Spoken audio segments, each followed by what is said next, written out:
Assalamualaikum warahmatullahi wabarakatuh. Nama saya Edgar Rekitana dengan NIM 2261141 dari kelas A2 Manajemen.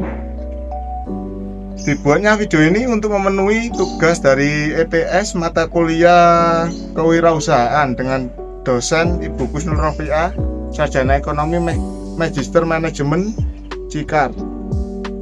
Oke, langsung saja saya akan membahas mengenai bisnis yang saya kembangkan, yaitu konsultasi teknologi dan maintenance web dengan nama bisnis saya yaitu Inovasi Tools. Sebelumnya, apa itu usaha konsultasi teknologi dan maintenance web?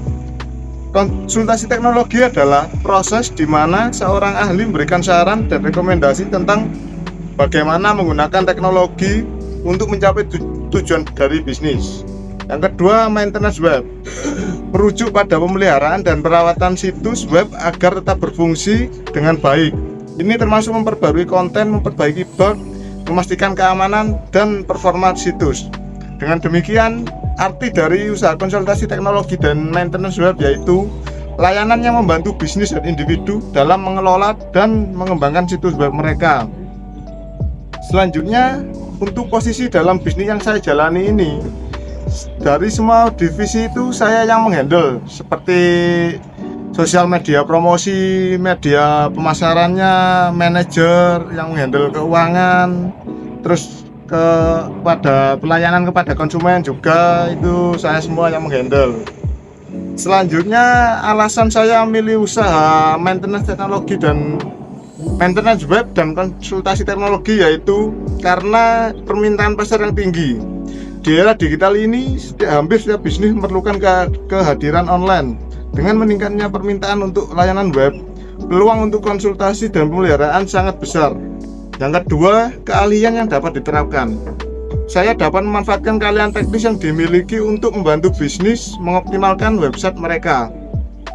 Ini memberikan kepuasan tersendiri saat melihat dampak positif dari pekerjaan Anda. Dan yang ketiga, inovasi dan kreativitas. Teknologi itu selalu berkembang, dan usaha ini memungkinkan saya untuk terus belajar dan berinovasi. Saya dapat menerapkan solusi kreatif untuk masalah yang dihadapi dari para klien. Oke, pembahasan selanjutnya yaitu mengenai kewirausahaan sosial. Menurut pemahaman saya, kewirausahaan sosial adalah usaha yang didirikan untuk menyelesaikan masalah sosial atau lingkungan sambil tetap beroperasi sebagai bisnis. Artinya, selain mencari keuntungan, mereka juga memberikan dampak positif bagi masyarakat.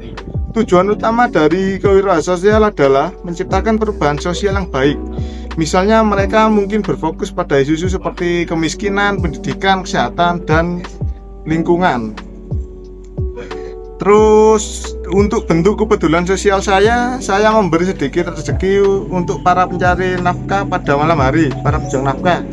Alasannya yaitu untuk membantu memberikan sedikit rezeki kepada para pencari uang yang bekerja hingga malam, seperti bentuk empati dan kepedulian sosial. Saya memahami betapa sulitnya perjuangan mereka yang bekerja keras bahkan hingga larut malam untuk memenuhi kebutuhan hidup. Dengan memberikan sedikit rezeki, saya berkontribusi untuk meringankan beban mereka dan menunjukkan bahwa saya peduli. Yang kedua, menciptakan dampak positif. Dengan membantu mereka, saya dapat memberikan dampak yang langsung positif dalam hidup saya. Setiap bantuan sekecil apapun dapat memberikan harapan dan motivasi bagi mereka untuk terus berjuang untuk mencari nafkah. Dan yang ketiga, mendorong kemandirian. Selain memberikan rezeki, saya juga bisa memberikan nasihat atau kata-kata motivasi yang mungkin mendorong mereka untuk mencari peluang yang lebih baik, membantu mereka mencapai kemandirian secara finansial. Dan untuk pembahasan yang terakhir, mengapa saya memilih aplikasi Fiverr, TikTok, dan Instagram untuk media internasional pemasaran saya? Mungkin Fiverr alasannya yaitu platform freelance yang terpercaya. Fiverr adalah platform yang terkenal untuk mencari layanan freelance. Dengan banyaknya pengguna yang mencari jasa, Anda dapat menjangkau calon klien yang tepat. Yang kedua, alasan saya memilih Instagram yaitu visual yang menarik. Instagram adalah platform berbasis gambar dan video yang memungkinkan Anda untuk menunjukkan hasil kerja Anda seperti desain web atau testimoni dari klien, dan ini sangat efektif untuk menarik perhatian. Dan yang ketiga, TikTok. Alasannya yaitu format konten yang kreatif.